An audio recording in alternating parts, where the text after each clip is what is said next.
नमस्कार। आज बात करेंगे हिंदुस्तान के एक मध्यवर्गीय परिवार में पैदा हुई एक ऐसी लड़की की कहानी जो कि जमशेदपुर में पैदा होती हैं और उसके पिता एक आर्मी ऑफिसर होते हैं।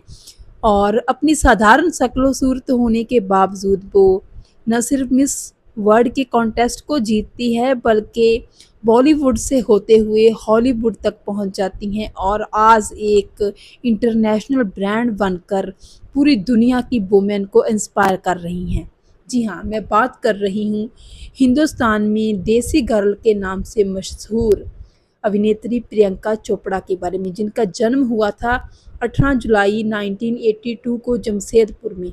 उनके पिता आकाश चोपड़ा एक आर्मी ऑफिसर थे और उनकी माँ मधु चोपड़ा भी आर्मी में ही डॉक्टर थी। उनके माता-पिता दोनों ही आर्मी में डॉक्टर के रूप में काम कर रहे थे। अपनी साधारण शक्ल-ओ-सूरत और सांवले रंग के कारण स्कूल में प्रियंका चोपड़ा का काफ़ी मज़ाक उड़ाया जाता था।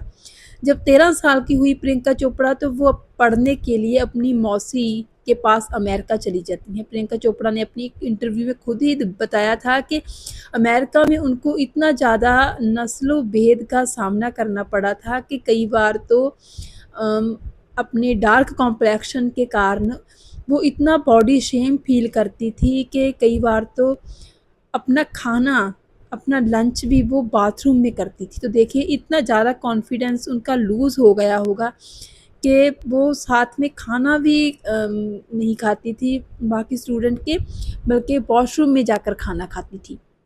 वो 13 साल का बच्चा जिसके साथ इस तरह का नस्लो-भेद होता हो, वो ये सब नहीं करेगा तो और क्या कहेगा। जब वापस इंडिया लौटती हैं तो उसके बाद उनके माता-पिता उनका हौसला बढ़ाने के लिए उनका अम, फ़ॉर्म भर देते हैं एक ब्यूटी कॉन्टेस्ट में, जहाँ से वो पहुँच जाती हैं मिस वर्ल्ड जैसी बड़ी प्रतियोगिता में और इस प्रतियोगिता को वो बहुत सीरियस लेती हैं। इस प्रतियोगिता के हर एक सेगमेंट में वो बहुत अच्छे से पार्टिसिपेट करती हैं और जीत जाती हैं मिस वर्ल्ड का खिताब।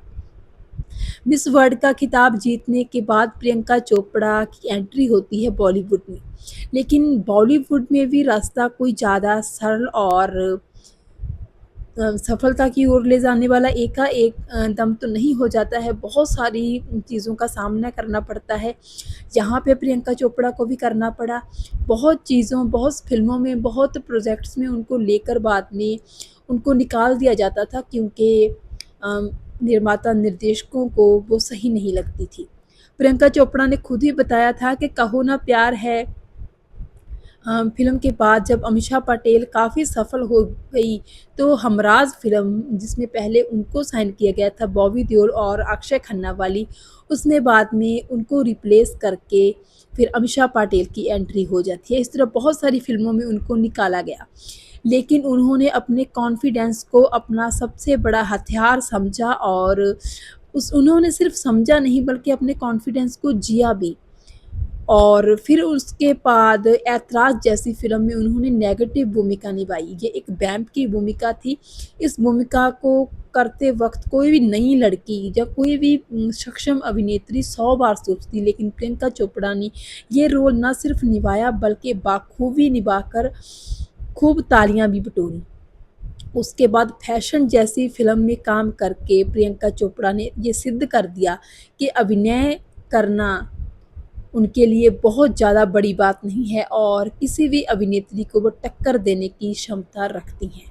इसके बाद बहुत सारी और फ़िल्मों में काम किया प्रियंका चोपड़ा ने और फिर वो पहुँच जाती हैं हॉलीवुड। इंग्लिश टेलीविज़न में भी उन्होंने काम किया, अमेरिकन टेलीविज़न में उनका बहुत नाम हो गया, फिर हॉलीवुड फ़िल्मों में भी काम किया और इंटरनेशनल हॉलीवुड के ही स्टार सिंगर निक जॉन्स के साथ उनकी फिर शादी हो गई। तो देखिए अगर प्रियंका चोपड़ा के सफ़र पर, उनके करियर पर नज़र डाली जाए तो आपको पता चलेगा कि कैसे एक साधारण परिवार से होने के बावजूद प्रियंका चोपड़ा एक मोटिवेशनल स्पीकर बन जाती हैं, लोगों को इंस्पायर करती हैं, लाखों करोड़ों लोग उनके साथ जुड़े हुए हैं। प्रियंका चोपड़ा ने एक बार खुद ही हँसते हुए कहा था कि अपने जिन पाँव के ज़ख्मों को या जिस पाँव के जिन बदसूरती को छुपाने के लिए वो बहुत कुछ झेलती थी, उनको लगता था कि मेरे पाँव बहुत भद्दे हैं, वही पाँव आज उनके करोड़ों के ब्रांड्स को बेचते हैं। तो ये कमाल है कॉन्फिडेंस का। प्रियंका चोपड़ा एक ऐसी अभिनेत्री रही हैं, एक ऐसी इंसान रही हैं जिन्होंने अपने आप को हर मौका दिया। वो बहुत अच्छी कहानियाँ भी लिखती हैं, मैगज़ीन्स में उन्होंने अपनी कहानियाँ भी छपवाई और जब उनको लगा कि वो एक सिंगर भी हैं अच्छी, तो उन्होंने गायकी के क्षेत्र में भी अपनी आवाज़ को मौका दिया। गाती भी वो अच्छा थी और उन्होंने काफ़ी अच्छा गाने गाए हैं। इंग्लिश गाने वो अपने पिता के साथ गाती थी। मतलब कि जो उनको लगता था, उनका जो जुनून था, उन्होंने हर एक पैशन को अपनाया, अपने आप को मौका दिया, किसी की परवाह नहीं की कि लोग क्या कहेंगे या क्या सोचेंगे। अपने आप को मौका दिया और अपने आप पर यकीन रखा। और आज वो एक इंटरनेशनल सेलिब्रिटी बन चुकी हैं। मुझे लगता है कि बॉलीवुड की कोई भी और एक्ट्रेस अभी प्रियंका चोपड़ा के मुकाबले में नहीं खड़ी है। हाँ, ऐश्वर्या राय को हम कह सकते हैं कि वो एक इंटरनेशनल एक्नॉलेज्ड अभिनेत्री हैं जिनको पूरा इंटरनेशनल मीडिया जानता है। लेकिन प्रियंका चोपड़ा तो इंटरनेशनल लेवल पर सक्रिय भी हैं। वो हॉलीवुड में, अमेरिका में काम भी कर रही हैं। वो प्रियंका चोपड़ा जिनको बॉलीवुड में कभी काम के लाले पड़ गए थे, अब वो हॉलीवुड पे भी राज कर रही हैं। तो ये कमाल सिर्फ़ और सिर्फ़ कॉन्फिडेंस का है। प्रियंका चोपड़ा खुद कहती हैं कि मेरे हिसाब से कॉन्फिडेंस वो गहना है जिसे पहनकर हमें कोई और गहना पहनने की ज़रूरत ही नहीं पड़ती है। इस तरह कॉन्फिडेंस के साथ आगे बढ़िए और अपने सपनों को पूरा करने की कोशिश कीजिए। यही प्रियंका चोपड़ा की कहानी से सबक मिलता है। धन्यवाद।